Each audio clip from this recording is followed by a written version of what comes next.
سلام طمي هبلنا تختاتلتن فتوتن رارا ميديا واناون موياون ميزاناون تحسوتات رارا ميديا حزنا قريبنا لنا واناو زعباتات تقراي حدشتم عبالتات المركاب شانال تكتاتلن عدلنا نلو زحزنا يوم عبيتنا تبتات كنقدم بتمال علتا ماسيوا بعد قدوم بأطوات سراويت نايم محدار بمئتاو مهتم منقص نخركبو مئزازم سعيبو بستفتره كات بركة زبلو أكلات بتقيت توقعهم وحدات أبلات حدا جاندا مكواننات حق بمتحاس عملا تقراي محورات منقص المفرس زي يكون وصاني وصانا خبل دما بريزنت ጌታቸው ረዳ ነታብ عد قدوم سفتره ፍጻመውን ኮኒኑ ዝርዝር አለና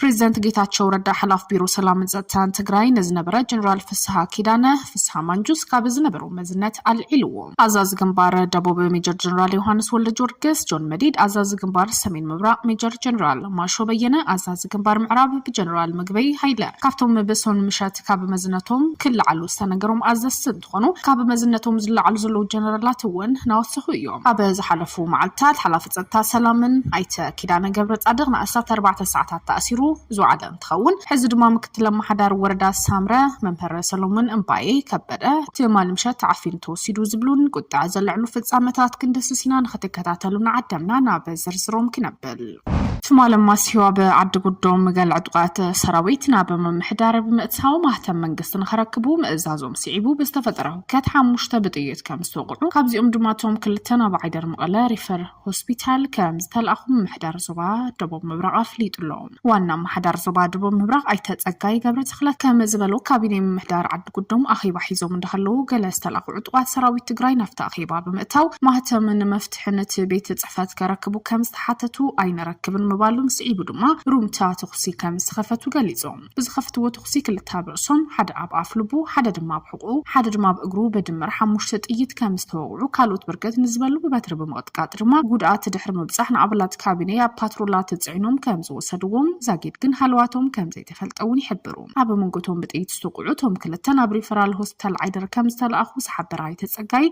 سلطان بشامبو قبرات تقوط عطار مفتان مسرح نورامات يكبل كونين اللوم معلتاونا شبرو زحدرو زلو فتعامتات زرائي زلو انتخونو بريزنت كيتاتشو رداودنتهم محورات منقسي يفرسلو إلو زخساسهم لعلوت عزازتي كابتو مال جميرو يسنابتهم مهلاو زفلت كوينو هبوبات عزازت حيلتات تقراي زخونو جنرالات زأقد بريزنت ጌታቸው ረዳ ሱሉስ ምሸቱን ራብዓይ አዛዙና ሰናቢትሎ ፕሬዝዳንት ጌታቸው ረዳ ተዘውጾ ቁልዕ ደብዳቤ ጀነራል ኪዳኑ ፍስሐ ዝተባህለ አባል ቢሮ ኣብተ ብትማል ዕለት ዘውጾ ቁልዕ ደብዳቤ ጀነራል ኪዳኑ ፍስሐ አባል ቢሮ ጸጥታ ሰላም ትግራይ ካብ ዝነበሩ ምድብ ሓላፍነት ተላኢልሎ ውሕዳት አብላት ሓደ አጀንዳ መኳንን ሕግ በመጥሓስ ኣብ መላእ ትግራይ ማሕወራት መንግስትን ምፍራስ ዘይቁንዑ ውሳኔ ወስደው ከም ዘለው ኣማሲውን ኣብ ኤክስ በእንግሊዝኛ ብዘውጾ ሓበሬታ ጠቂዑ ኣብ ልዕልነት ተስጉምቲ ዝተቃውሞ ሲቪላውያን ሰባት ጎንጻው ሱጉምቲ ወስዱ ከም ዘለው ድማ ፕሬዝዳንት ኣማሽውን ከሲስሎ በፍላይ ድማ ኣብ ዓዲ ጉዶም ገለ ከባብታት መቀለ ብዙሓት ተጎዲኦም ከም ዘለው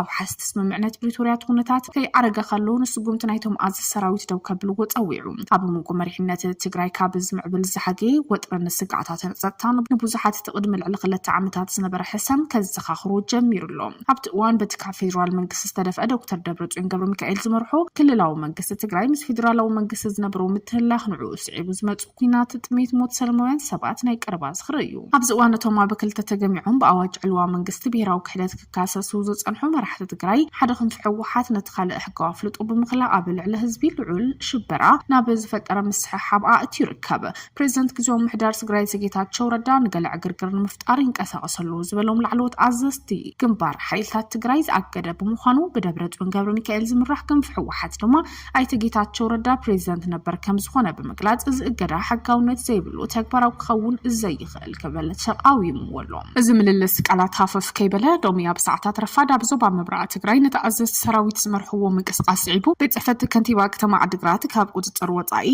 ግዜያዊ ምሕዳር ዝተሾመ ሓላፍነት ምዃኑ እዩ ተፈሊጡ ናይ በዓልቶም ሓድሽ ከንቲባ ድማ ናብቲ ቤት ጽሕፈት ኣትዮም ኣለዉ ነሲዕቡ ናብ መንጎ ዕጡቃት ሰለማውያን ሰባት ብዝተፈጠረ መጠናዊ ጎንፂ ከም ዝነበረ ዝተሓበረ እንትኸውን ዛጊድ ግን ዝወረደ ሳዕቤን እውን تادلو بتمال علت حلاف زتا سلام نتزوبا أيتأكيد قبرت عدغ نقصات 4 ساعات تأثيرو زو على تخون زفت سام خيدو نابيك وصديق الزنب بزلو هزبي نابيك وصديق الزبل نابيك وصديق الزبل زنب بزلو هزب دما شاءلو تحيلو مزتا أساسيرو مكتلم محدار وردا سامرة من سيسلو من أمباي كبلد ما بتمال مشت كباب ساعات سلستا بيلو تعفينو توسيدلو كباب ساعات 10 دخلتا نبرهان بلا يستبهلا ناي يونين حلاف ناي قمت دقافي خابز بالدما 426 أزاز مس كوميسارو كام زعفنو كفلته خايلو زومني عفنا ملكتاتكم كالوت عبيت فጻመታት ንህዝቢ አበር ዓደውን ሰኽቲቶም ሞለው አዛዝ ግንባር ደቡብ ሜጀር ጀነራል ዮሐንስ ወልደ ጊዮርጊስ ጆን መዲድ አዛዝ ግንባር ሰሜን ምብራቅ ሜጀር ጀነራል ማሾ በየነ አዛዝ ግንባር ምዕራብ ጀነራል ምግቤ ኃይለ ካብቶም ብሰንዕለት ካብ መዝነቶም ዘተአለዩ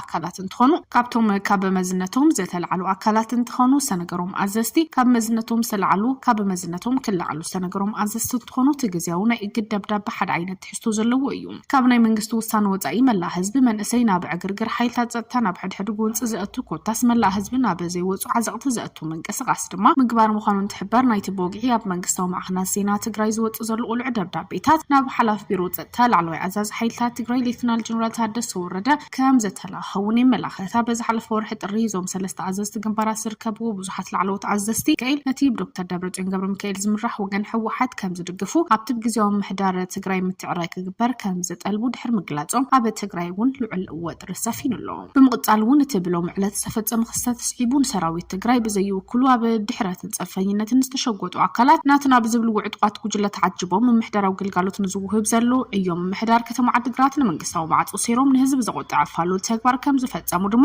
ምሕዳር ከተማ ዓድግራት ይፍሊጡ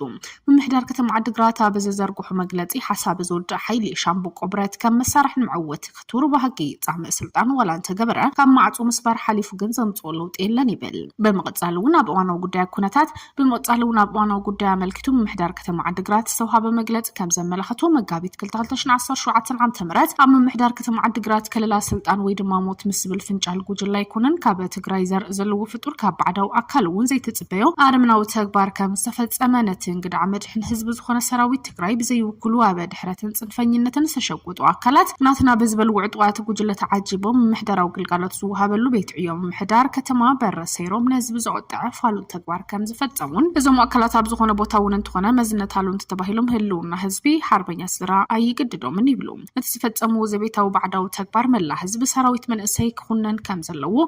ከም ዘለዎ ሓሳብ ዝወድእ ሓይሊ ኣፈሙዝ ከም መሳርሕን መዕወት ክቱር ባህጊ ጻመእ ስልጣን ዋላን ሰገበረ ካብ ማዕጾ ምስባር ሓሊፉ ግን ዘምጽኦ ለውጥ ከብለም ዘምጽኦ ለውጢ ከም ዘየለ ብምሕባር ህዝቢ ክርዕድ ከተማ ማእኸል ሕንፍሽፍሽ ክግበር መሰራዊት ዘለዎ ርክብ ሕርፍፍ ዝገብሩ ዘለዉ አካላት ኣብ ውሽጢ እንደገን ዘሎ ብኔትወርክ በለጥ ጋዜና ፍትሓው ተረባሕነት ሰንሰነ ዝብሉ ህዝቢ ኣትሪሩ ቃውሙ ጻውዒት ቀሪብሎ በመቀጻል እውን መላእ መንእሰይ ከተማ ዘርእዮ ዘሎ ጩነት ኣብ ሕጊ ዘሎ እምነት ዘኽርዕ ከም ዝኾነ ናይ ቀረባን ርሑቕን አካል ዝመስከረሉ እዩ እንትብል ይኹን በርቶም ካብ ስልጣን ዘዘለለ ካልእ ዘይግዶም ዝኾኑ ብጻምእ ስልጣን ዝዓወሩ ጉጅለ ብባንዴራ ዝተዓጀበ ሕጋዊ ናይ ስነ ስርዓት ጻውዒት ነጺጎም ነውራም ተግባር ፈጺሞም እዮም ስለዚ ድማ ካብ ስራሕቲ ግብረ ዓዲ ዘይናኣስ ተግባር ኣብ ልዕሊ ዝፈጸሙ ሕላገት ድሕረት ውድቀት ሰዓጥቑ ተስፈኛታት ዝኾነን ጀሚሮምዎ ዘለዉ ሰለማዊ ቃልሲ